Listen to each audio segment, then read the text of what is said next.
meeting of the Glendale City Council and the Housing Authority. May we have the roll call for the City Council, please? Council members: Friedman. Here. Manukian. Najarian. Here. Weaver. Here. Mayor Quintero. Here. And roll call for the Housing Authority. Authority members: Friedman. Here. Manukian. Here. Mincy. Here. Parazian. Here. Quintero. Here. Weaver. Here. Chairman Najarian. Here. Ms. Clerk, may we have your report? Agenda for the September 18, 2012 joint public meeting of the City Council and the Housing Authority was posted on Thursday, September 13, 2012 on the bulletin board outside City Hall. Mr. Ochoa.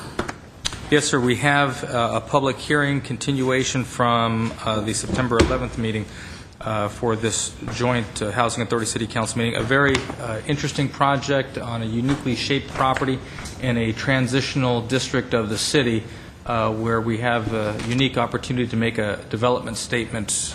We have a comprehensive list of actions for the Council and Authority to consider, and we'll bring up Mr. Alan Castillo, who is the project manager who has shepherded this project from its inception.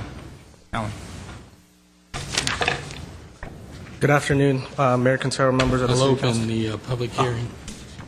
Go ahead, Mr. Castillo. Good afternoon, Mayor Quintero, members of the City Council. Alan Castillo with Economic Development.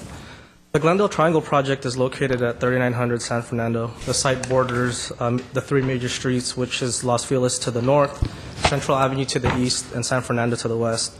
The original entitled project was approved in February of 2009, which consisted of a 5-story mixed-use project with 218 apartment units and 54,000 square feet of commercial use. In October of last year, the project was revised and had 229 units, comprised of 218 units of market rate and 11 very low income units pursuant to Senate Bill 1818, the density housing bonus. In addition to the project's ground floor, in addition, the project's ground floor would consist of 37,000 square feet of commercial and live-work units.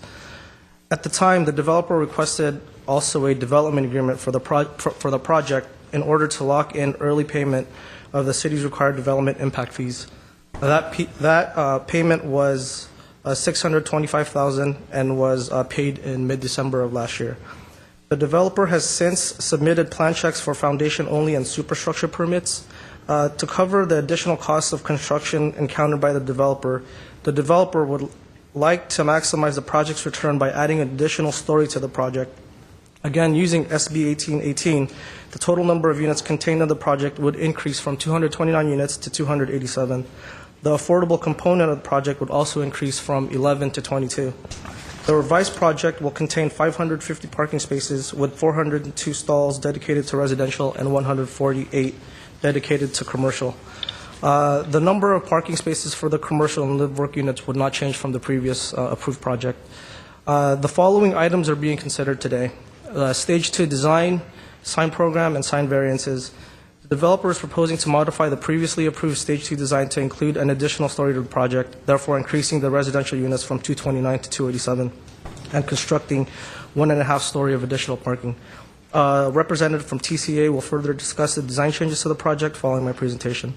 A sign program and its variances are also included in the design packet. The sign program proposes a variety of sign types, including a projecting sign, wall sign, marquee signs, directional signs, and directional signs. 2 of these signs will require approval of variances from the city's sign regulation due to the scale of the project. Staff recommends approval with conditions. A second addendum to the final environmental impact report was also prepared to review additional changes and concluded that no additional environmental review was required. The first amended and restated housing agreement and housing plan. These 2 agreements provide the updated affordable housing unit count going from 11 very low units to 22. They also summarize the project's affordable housing component and secure the affordable covenants for the subject units. The development agreement. The developer paid the full development impact fees on the previously approved project in December of last year.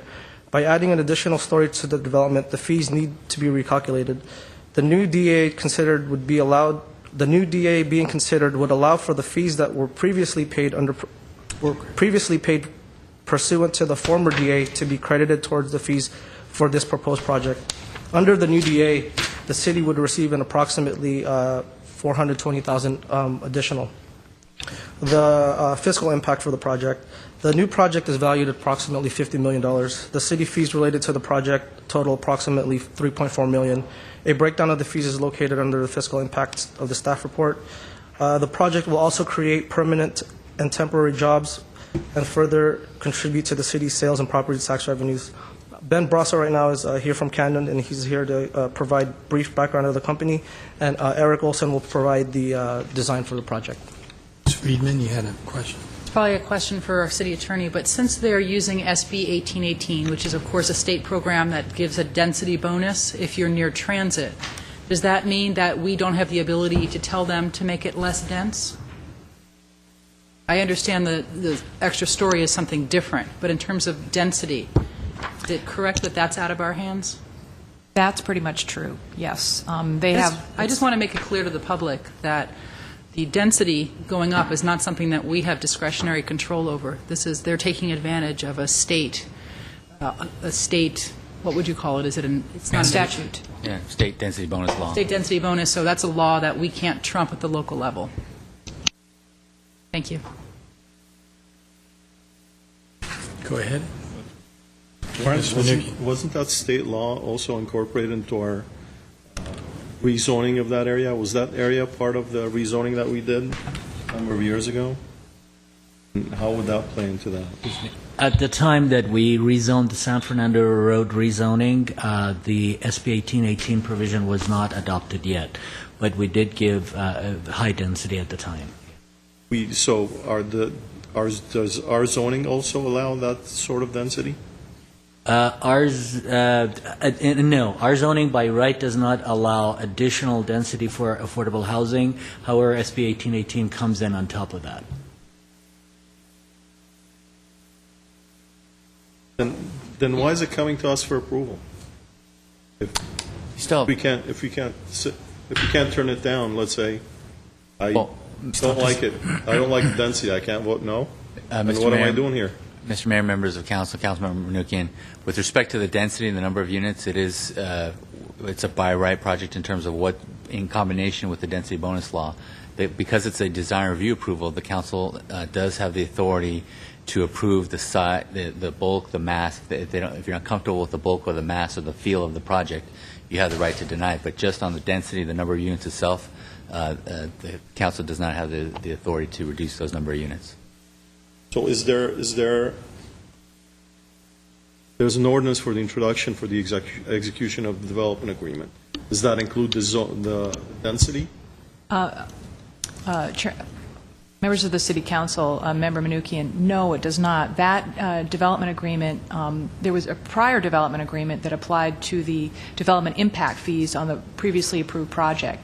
That development impact fee development agreement has expired. They paid the fees under that, and now they have a modified project. So their request that's part of this development agreement is to allow them to have a credit for the previously paid fees and then calculate an additional fee based on the modified project, which is an increase in units. And they've agreed to do that, and we've documented it in the development agreement. But no, it's not a traditional development agreement, which has been and is usually used for purposes of locking in a particular zoning regimen. So it's just a change in the fees that we are... That's correct. And all other requirements of the zoning code general plan and other requirements apply. Question on that issue. The parks and library fees, the impact fees that were paid last year, were those not paid at a discounted, wasn't that a discounted amount that we had and then it kicked into the full amount? It's not entirely accurate. What they were allowed to do under that development agreement is to pay and prepay all of the development impact fees for that project at that time under the then currently applicable rates. So the way that our development agreement ordinance is structured is that you pay the first 50% of the fees prior to the issuance of your building permit, and the last 50% of the fees prior to your issuance of certificate of occupancy. So what that development agreement allowed them to do, as I said, is to pay it all up front at the then applicable fees, which, as of the end of January 1st, doubled. So the new fees that are being assessed are under the new rate, which is twice the rate that was in effect last year. So what they'd like to do then is add a new story and take advantage, change the design, take advantage of the park and library impact fees that were then applied for under their old, yes, I think that's what they did, under their initial design, whereas if they were to pay it all today, they would be paying double. If I may answer that question, Mr. Mayor, Mr. Najarian, they're actually requesting to pay the impact fee as today's rate. However, they're requesting to get credit for the fee that they paid prior to this, so they're not paying that fee once and then again for the new fee. In other words, they're paying the full impact fee at today's rate after you put everything together. They're just requesting to be given credit for the fee that they've already paid at today's rate. Before the applicant comes up, when these projects come before us, do we ever ask the applicant how much money he's making on the project or how much profit he's making? No, we don't. We don't go that far. My problem with this project is that they set their pro forma, and for whatever reason, it looks like their profit isn't going to be high enough due to increased construction costs. Based on that, they're taking a second bite at the SB 1818 and basically increasing the number of units by 30%, from 230 to 290, essentially. That's the problem I have. I don't think this is a precedent that we should set, is approving a plan for a project and then due to cost increases, have the applicant come back and say, you know what, there's that SB 1818, let me put another floor on and add 60 more units, because we don't ask someone when they're coming in how much money they're making. I don't think that's our realm. And for them to come back to us now and say we're not making enough money with the current status and atmosphere in the construction industry, I think it's totally inappropriate for us to be entertaining this at this time. Whether or not it's too dense or not enough dense, the reason that they're giving to us at this point is going to open up a whole door, because then I think I would have to ask every developer that comes, the next development as well, how much money they're making and what their construction costs are and how they allocated that. I think it's completely inappropriate for us at this point to have that as an excuse as to why they want to increase by 30% the number of units. The extra units, the 30%, what is the total number? It comes up to 287 altogether. 58 additional units. 58 additional units. And how many will be for low income? After everything is done, 22 units will be dedicated to very low income. Right, so 11 additional, 22 altogether. So that's money that the city of Glendale, we're not spending a dime, yet we're getting this additional low income housing. Very low income housing. Actually. Very low income housing. Right, under 1818, it has to be very low-income housing.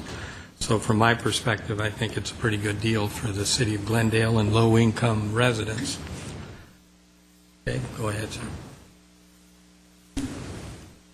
Mr. Mayor, honorable commissioners or council members, my name is Ben Brasso. I represent Camden Property Trust. Camden is one of the largest multifamily owners in the country. It's a Fortune 400 company. We actually own and operate our properties long-term, so this property is a project that we'll continue to own for the foreseeable future. We've only sold one asset that we've built, so we're a long-term owner and hope to be a long-term resident in Glendale. The project site, as you know, is adjacent or close to, within a few blocks of the Larry Zarian Transportation Center. It's also across the street from the 8-story Glendale Memorial Hospital, which we've read employs upwards of 1,500 physicians and nurses. Our project, as you heard earlier, will increase the affordable housing for very low residents from 11 to 22. Those residents will pay per rates provided to us between $500 and $800 a month for a new unit. The units are proportional in unit mix to the rest of the project. They're also of similar quality to the rest of the project. So it's a pretty favorable deal for those families. As part of this, you guys have heard, as we went through the process of bidding out our construction drawings, the project with 4 general contractors, after we had finished our construction drawings, the cost went up very materially, closer to $8 million. That is part of the reason that we're here today. The unit count increase is allowed under SB 1818, as you heard from the city staff report. Those units are developed and built at our own expense, and as an incentive for us funding those units out of pocket, there's certain prescribed parking ratios and height and unit count increases. So all of this project falls within the envelope allowed under state law. So the project here before you tonight is the same site plan that you previously contemplated. It is adding those additional units and the appropriate parking associated with those additional units. The other thing we've done is we've taken advantage of this opportunity to come before you today in what we think is enhancing the design. We've worked tirelessly with your staff to figure out enhancements to the project design and the exterior of the building. So we're excited about the project. We're excited that it adds additional low-income housing, that it's a mixed-use project within a transit-oriented district. And as Alan mentioned, it will, if you add the permits and fees, if the permits that the plan check fees to the number that Alan gave you, will be in excess of $4 million of fees that we're paying to the city. That breaks down to about $1 million towards parks and libraries, and about $500,000 towards the art impact fee. With that, I'd like to turn over to Eric Olson, our architect, to briefly go over the exterior project design changes. Before you go to the architect, let me Yes. ask you a quick question. Have you spoken to Glendale Memorial at all to see how many of the doctors and nurses there are interested in living in this building? We've talked to Glendale Memorial a number of times about their ground floor space in particular. They have an interest in expanding, and they're looking for space. They have not responded fully about whether they're going to take space in the building or not. But every indication from them for the 2 years that I've been meeting with them is the project's great. It's something we'd be excited about, to have more retail across the street, and for our nurses in particular and our physicians to be able to live somewhere in close proximity that's walking distance to our facility. So it's all been favorable feedback that we've got from them. Will this project be sold as a real estate investment trust to investors? No, sir. We own it long term, and so it is a... You won't sell it as a trust at all? We have the ability to sell. We've sold assets before, typically after we've... Not selling this trust, but selling it as a REIT. As a REIT, as a real estate investment trust? Yeah, right. Well, we are a REIT, and so we would own this property as part of the REIT structure. Okay. Not an individual? Not as an individual. Okay, bring the architect.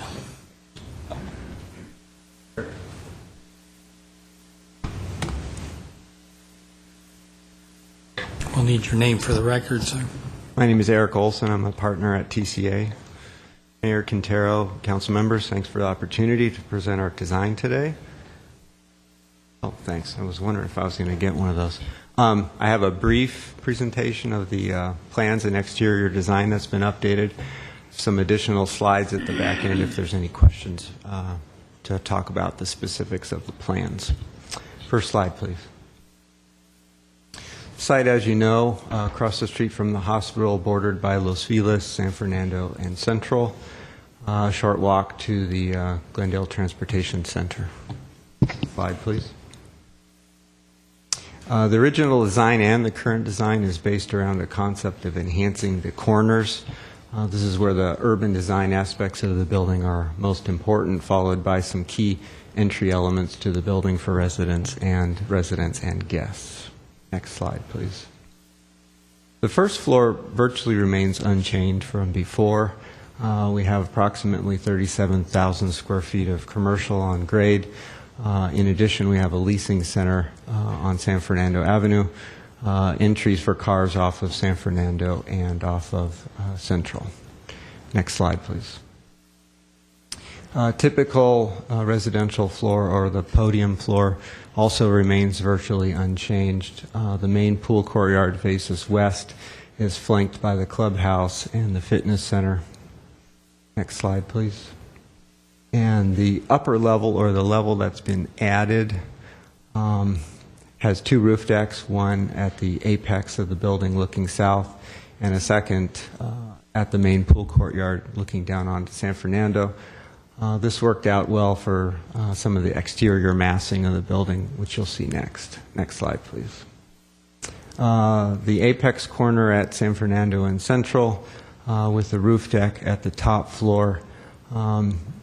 Same idea with the building, has a large arch element that acts as an entry piece to the city, and has a nice way of doubling as a monumental trellis arching its way over the roof deck. We've taken some steps to simplify the building and also enhance the ground floor retail through storefront and new materials. And you see in the distance there the second roof deck over the front door to the building. Next slide, please. The counterpoint view looking up Central, same apex corner. See how the facade comes down to grade and mirrors what's going on San Fernando. Next slide, please.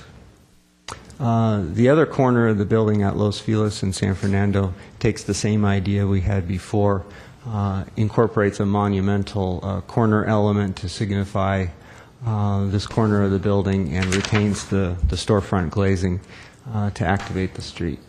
Next slide, please. The other side of the building, it's been simplified a bit to reinforce the way that the building holds this corner. Retains the tower with the enhanced materials coming down to the main storefront entry at the base. Next slide, please. And the front door to the building, if you will, you see both the entry to the paseo to the commercial parking at grade, as well as the front door, the main entry lobby, and entry to the leasing center. Next slide, please. There's been a modification to one aspect of the signage. This is the projecting sign above the front door that we just saw in the rendering, and that's been worked through design-wise with city staff. Slide, please. We've talked about the parking. This is how it breaks down, going up to 550 total provided parking stalls under SB 1818. Next slide, please. And again, the rendering at the corner of San Fernando and Los Feliz. As I mentioned before, I have several building plans following this slide, but this is the last slide of the presentation at this point. Thank you. Any questions? Okay, thank you. Who's next? Can staff go through their recommended conditions? I've still got a public to hear from. Hi, the conditions for, I'm sorry. Approval? You had said that that staff had recommendations. This was for,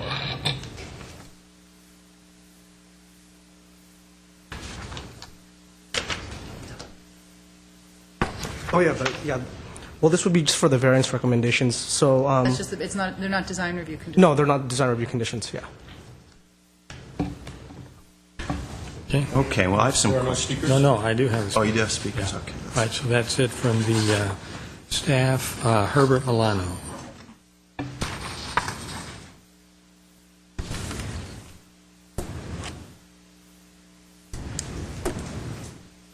Mayor Quintero, members of the City Council and Housing Authority. I have some questions that perhaps, I don't know if they're appropriate at this time, but every time we see a project of this magnitude, What comes to mind oftentimes are the significant density impacts that it would have, and I was wondering how this project fits in and what EIR is prevalent or under which EIR this project is being accepted. Because I wonder about the significant number of the amount of traffic, particularly in that particular area, given the other additional projects that have come recently on San Fernando Road around that particular project. The other issue I had is that I wanted to ask about is whether this is an appropriate venue to bring up an issue having to do with the park and library impact fees. The reason why I'm bringing it up now, the city attorney can tell me if it is appropriate to bring up, is that when I looked at the balances of the park impact fees, those park impact fees are being used way up north in Glendale, not where the impact is taking place. And I was wondering if perhaps the city staff can come back to you with whether or not that really is an appropriate and legal use of the park impact fees. If the surrounding environment is being impacted heavily and there's additional families coming in, a significant number of children, and we're not putting those park impact fees where it is needed, then what's the purpose of the park impact fees?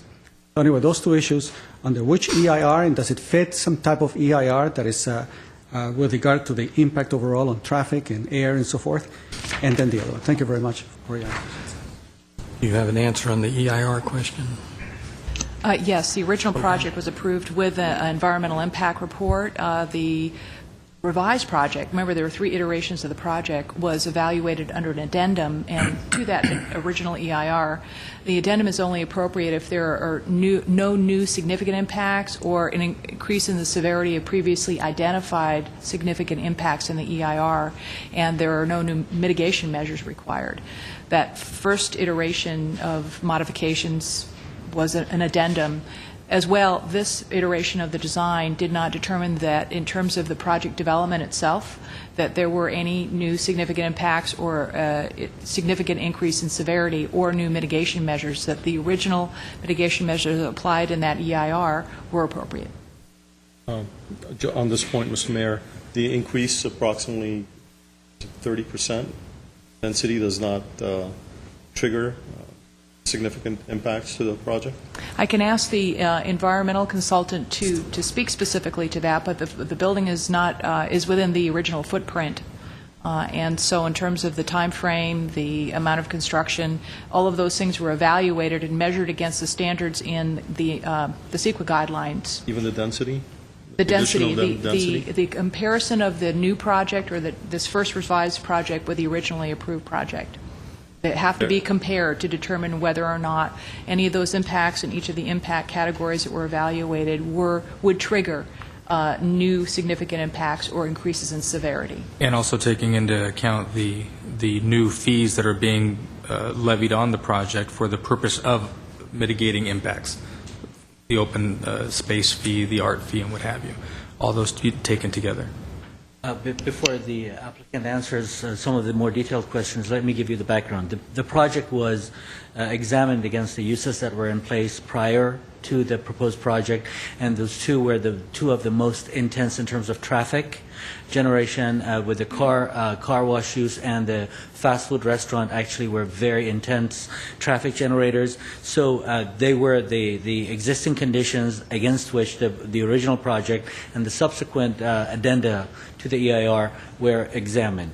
And then I must add that under new CEQA rules, additional parking requirements will not be examined as an environmental impact anymore. At some point we did, but not any longer under the new CEQA process. But wouldn't the additional traffic created by the additional The additional density? traffic still did not generate enough additional traffic to exceed the comparison between the proposed project and the previous uses that were in place prior to the proposal.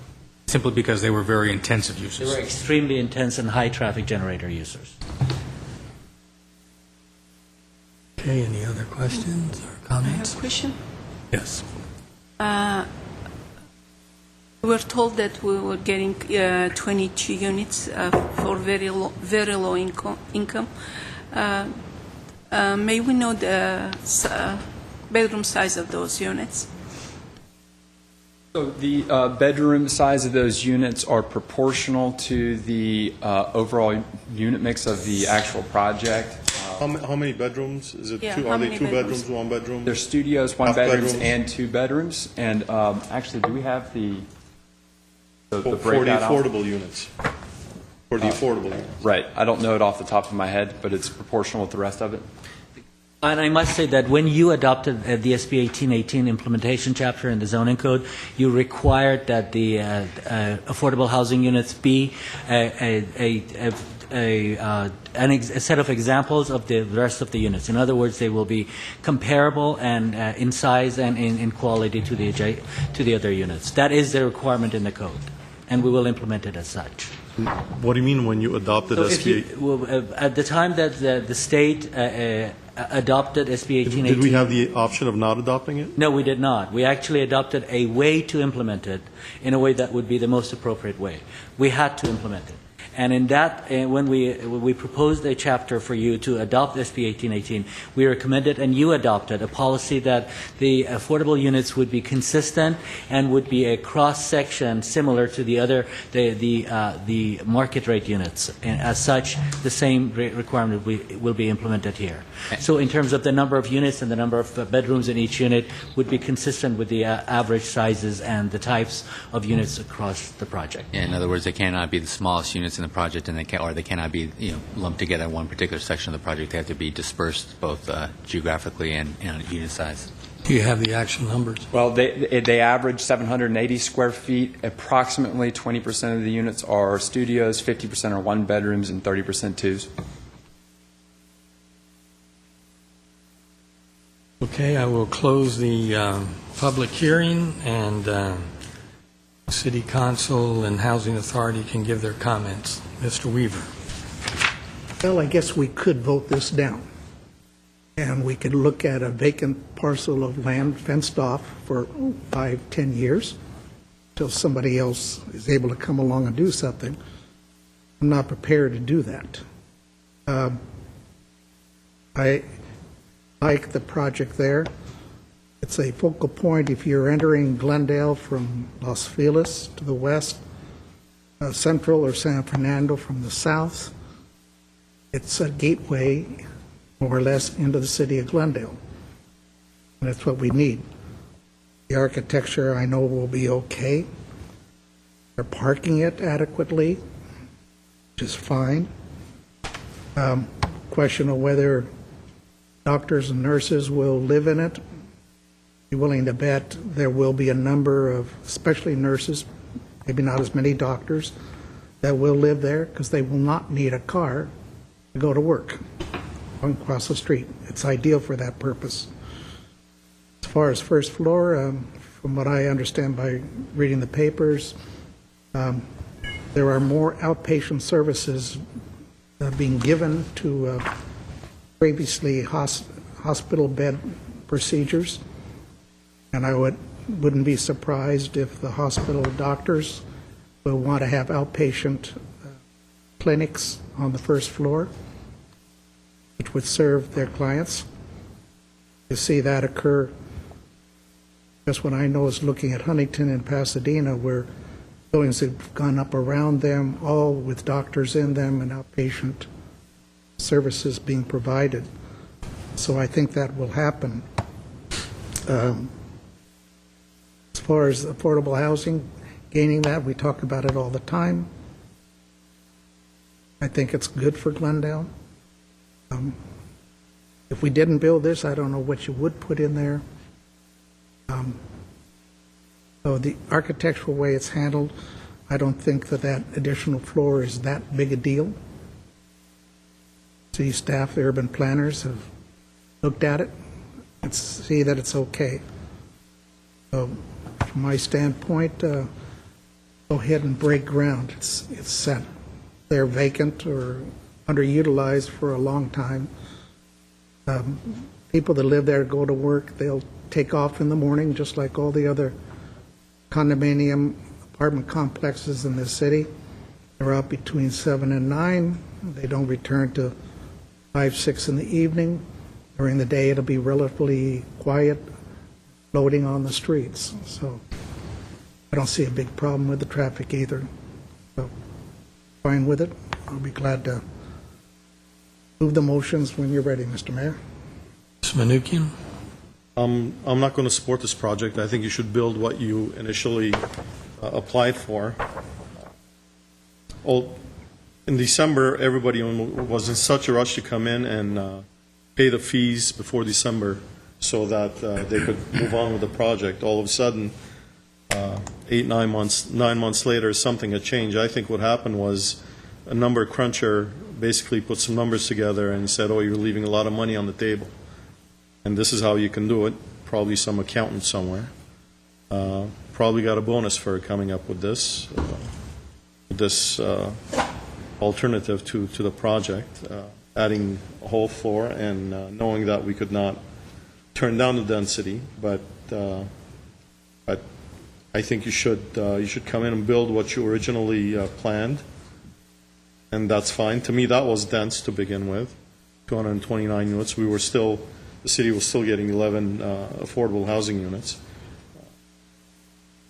As far as I'm concerned, at this point, this project is, I think it's too bulky, and I will turn down any variances or designs at this point, so I will vote against it. Okay, who's next? I'll go.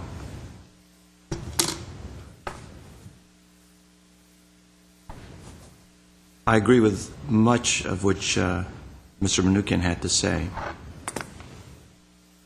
This was originally a 218-unit project, and they came back and asked for 10 more units, 11 more units, and that was given to them. And now they're back asking for about 60 more units on top of that. And the premise for their return is increased construction costs. Has staff reviewed a construction pro forma? You haven't. So they just said their costs went up. How on earth can you include that in a report and use that as a justification to the council that that's the reason that they're coming back to us, is an increase in costs? And if there is an increase in costs, is that a true and accurate? Who is a construction company? Who's a management company? Is there really an increase in costs? My experience in managing and overseeing construction projects, larger ones, through MTA, also through the city here of Glendale, is that costs are not spiking at this point. The fear is that there's going to be a continued slowdown. How on earth can we as a council use this as an example? It is an unsupported claim that they're making to us that their costs are up. We have not one shred of evidence. We haven't been given one opportunity to review those construction costs and to find out why they're increased. Did they take a bid?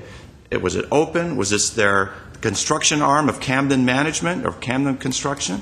This is wrong. I mean, I have to tell you folks, this is just out and out wrong. I will not vote for this. Had I been given the information, had I been given some analysis by staff, I could maybe understand this. And the other thing is, we don't ask developers when they come in how much money they're expecting to make. The next group waiting in the wings, we don't ask them how much money they're going to make. We don't ask them what their construction costs are pegged at. We don't ask them who's doing their construction. That's a risk you take as a developer, is that costs might go up, but prices might go up too, and rents might go up as well. So to justify an increase of approximately 30%, 60 units in this project is absolutely wrong. It's a mockery of this authority's decision-making process, just for someone to throw that out and have it unsupported with one shred of evidence, one bit of documentation. It might be a good project. It might be better than a hole in the ground. That's not the point here, is that we're being asked to confer a huge benefit upon them, a huge benefit, under the guise of them not making any money. So I have a huge problem with that. Aside from the bulk and the massing, I'm not for this project at all. At all. It sets a bad precedent for this agency, this city, and this authority to accept a flimsy excuse on one line of our report that their costs have gone up in the face of what otherwise we see in the current economy. I just want to make very clear, with all due respect to Mr. Nazarian's point, this is not a deal that we have an investment in. And as a private equity deal, you will have a developer take the developer's moral hazard in moving forward. Now, I understand that there is frustration in increasing the density, but that density is allowed under the state law, not necessarily just the city's authority. It would seem then that the issue becomes, the issue really at stake for the city of Glendale is, do we keep that initial deposit that was submitted as part of the original development agreement and say, tough luck, we're going to calculate this revised, resubmitted project at the higher rate, at the higher impact fee rate, and you pay that? Because the density side is not really a function of what the discussion is. It's the issue of the impact. If that happens and we increase that fee, and I have to tell you, our fees are aggressive. To the benefit of the community, our fees are indeed aggressive as impact fees. When that happens, then the issue of the pretty pictures that are shown on the screen come into question, because that private equity developer, as part of undertaking that moral hazard, is going to value engineer this project and say, well, this element maybe isn't essential, and start to move some of these things back, to push it back to the absolute minimum that it would take to get the deal through. That's really where the authority of the council comes in to say, what is your vision? What would you like to see at this unique gateway? But I want to make sure that we're clear in terms of what the staff represents, in terms of what the project is and what our stake in that project is, because it is a private deal. The issue you raise is one of fairness. Would it be fair to the developer to lose that initial payment that they made to us? Again, it begs the question: is it fair? It's fair. It's fair if they make a lot of money, and adding 60 more units to a project, in my mind, adds a lot of money to a project. So, again, I don't have those figures before me. In my mind, I think they're getting a lot of money for that extra value, for a lot of value for those extra units. And I would have no inclination, if my hands are tied with regard to the density, I certainly would have no inclination of throwing more money on top of that, giving them a credit for that, and here's an extra 60 units. No way. And by the way, you weren't here, so if I sound harsh, unduly harsh, maybe I'm out of place. But those impact fees were well below the actual impact that the community experiences by the adding of those additional units. That was a long discussion we had. It's about, our current fees are set at about half or 60% of what the true impact is on the community. So even though they may sound like a lot, certainly the community is still bearing a lot of the impacts, even with the payment of certain impact fees. So. Okay, well, I'm focused on this corner, as Mr. Weaver mentioned, and I'd already written it down, on this key gateway to the city of Glendale. Basically, all of the traffic coming from Hollywood, Los Feliz, coming off the 5, this is what they first see when they enter the city of Glendale. And that car wash was old and tired at least 15 or 20 years ago. The Burger King was in horrible shape. So I've been anticipating for a number of years that we were finally going to get a project on this corner. The initial developer, in spite of his deep pockets, and you know, he's a very public figure from Chicago, that whole deal didn't work. That came to an end along with the real estate bubble. So a number of more years passed, and still that same horrible intersection. So the fact that a private developer, a REIT in this case, is going to go to that location and build a very interesting building, a very architecturally significant building, I'm all for it. I'm not interested in what they're going to make or what they're not going to make. They take advantage of 1818. That's why that Senate bill was passed, so that affordable housing would be built in these private upscale developments, and, by the way, they would be near transportation corridors. This isn't just a transportation corridor. It's more than just the transportation center that has the trains, Metro, MTA, all the rest of it. But it also, Amtrak, it's also one of the key intersections for all of the buses that run in this whole region, on San Fernando Road, on Brand, up Central. I mean, this is a tremendous connector. If you go there right now at 4:15 in the afternoon, you'll see people lined on all four corners waiting to take buses to different parts of the region. So I can't think of a better location for that, for this building. Then you have the employment literally across the street, one of the biggest medical complexes in the city of Glendale and one of the biggest ones in our region. You have the potential for all kinds of employees of that location to live across the street.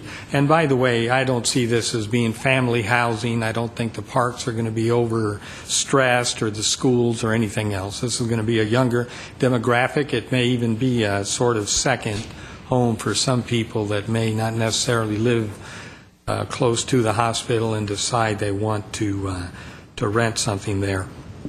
You've got all the employees along Brand Boulevard, everyone that works in the auto dealers. I think they're going to be potential clients for this building.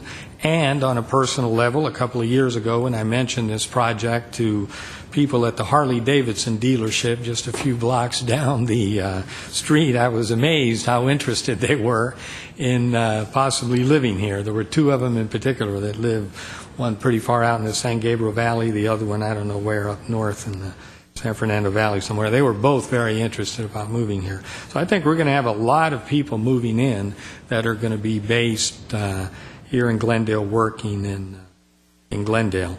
So I'm very interested in this project. I think the restaurants at the ground level and the commercial services at ground level, I think, are going to be very important for this area. We've done some housing here. It's been mostly low income. So this will be the first market rate housing. It's going to be, I think, a tremendous project. It's going to be a plus for the city of Glendale, and specifically a plus for this neighborhood in South Glendale. Ms. Friedman. I agree with everything that Mr. Quintero said. I think that this area has an overabundance of affordable housing, and it needs a high-end market rate housing complex like this. To me, to have a state law that allows developers to take advantage of a density bonus and then to penalize them by saying, well, we don't really want the density even though it's allowed by state law, so I'm just going to say I don't like your design or whatever, that's not fair. If you don't like the density bonus law, if you don't like SB 1818, you go to the Senate and you deal with them. You don't take it out on the developers who are taking advantage of it. I don't think that adding an extra floor to this building, which is still going to be a shorter building than the building across the street, is aesthetically any problem. In terms of traffic, you've really got two different types of traffic. You've got your sort of hyper-local traffic right around that block, and then you've got your citywide traffic. For the local traffic, this building will definitely be a less intense use and have less traffic than what was there before. I don't know that you can have much more traffic generation than from a fast food restaurant and a car wash. I was trying to think, what gives you more traffic just going in and out all day long? I don't know, a drive-in movie theater maybe? If it's Christmas all the time at a Target, that would do it. But I know this area well, and I think everybody who drives around Glendale knows how much traffic was generated by those two businesses. This, I believe, will be definitely a less intense use than what was there. And in terms of citywide traffic, every study that I've seen says that when you put housing near where people are working, you decrease traffic, you don't increase it, because people don't have to drive through your city to get to and from work. And particularly for a hospital where doctors a lot of times have to be on call and they have to get to and from that hospital very quickly, particularly nurses and residents, I think you have a type of business where people have much more of an incentive to live near where they work than a lot of other kinds of businesses. And I expect that would happen with this housing. I think we'll see a lot of the nurses, as they were saying, and some of the residents wanting to live in this building. So to me, the parking is not an issue. I don't think the density is an issue. Of the affordable housing is definitely a win for the city. We all have said that we support more affordable housing, and here's affordable housing that we don't have to pay for. Somebody else is paying for it. And it's affordable housing inside of a market rate building, which to me is the best way to do it, as opposed to having an entire building that's low income. Here you're mixing those populations together, which I think is a much more sensible approach. Aesthetically, I think the building is fine. I would have loved to see some color. Maybe a little bit of color can be added somewhere. It's kind of very, at least from the colors, the way they looked, it's very beige. But I think it's a building that will be a fine entryway into the city. In terms of the fees, I think that they did what we asked them to last year. They paid their entire fee up front, which was a benefit to the city. They've paid that fee. I think it's only fair that it be given to them as a credit. They'll be paying approximately $4 million into the city to mitigate impacts. That's only a plus for us. As Mr. Weaver said, we're getting rid of an eyesore that's been there for many years. I don't think Carl's Jr. was what any of us intended as the first sight people see when they drive into Glendale. This is a worthy replacement, so I support the project. Mr. Mincy and then Mr. Menuki. Even though this is a council vote, my own personal view is this is a beautiful project.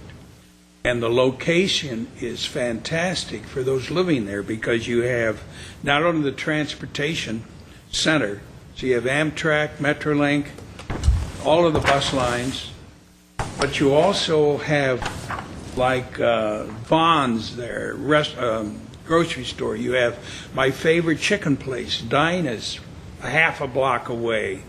You have the hotel, and if you eat too much of that, you have the hospital across. Stay out of, yeah. I say stay out of diners. But it has, the location is really good, and when you consider what it looked like before, as has been mentioned, this is really an improvement. Particularly, since it's a housing authority, I'm really pleased with the additional low-income housing. And this is mentioned because it's separate. Everything will be developed nicely together. And I hope you approve it. Mr. Menuchyan? Yes, I want to clarify the perception here that we oppose or I oppose the project. I don't oppose the project. Actually, I voted for it last time. What I oppose is the additional density that is being created by this new presentation that we have today. It is surprising to me that they, as I was mentioning earlier, they rushed in December to pay the fees, and they're not going through with the project. Basically, that indicates to me a degree of greed, basically. They figured out they left some money on the table, so here they are coming back to the council asking for the amount of money that they left on the table that they could have had before. Whoever did your initial financial studies, if they did not do it properly, you should take it out on them and not impose additional density on the city of Glendale.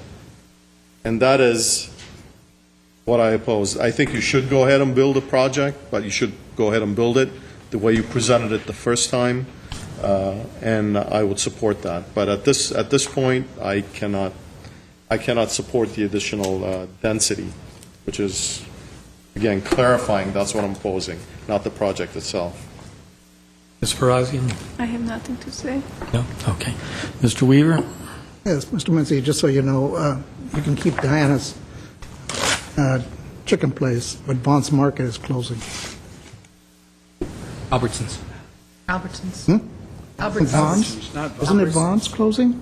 Albertsons. I thought that's what I read in the paper. Albertsons. Well, okay, you can continue to shop at Vaughn's. Okay, do I have a Yes. introduction? I'll move 1A, B, C, D, and E. You have to introduce the You ordinance. have to introduce the ordinance. Oh, okay, I'll introduce the ordinance at 1A, and then I'll move 1B, C, D, and E. Okay, Second. a roll call for 1B, C, D, and E. Councilmembers Friedman, Yes. Menuchyan, No. Najarian, No. Weaver, Aye. Mayor Quintero. Yes. Okay, we're Move done. to adjourn for council Second. We are adjourned. for housing. Second. Move for housing. Second. Housing is adjourned. Right, we are done with that project. And we will now move to We'll move to a joint public meeting of the Glendale City Council and the Glendale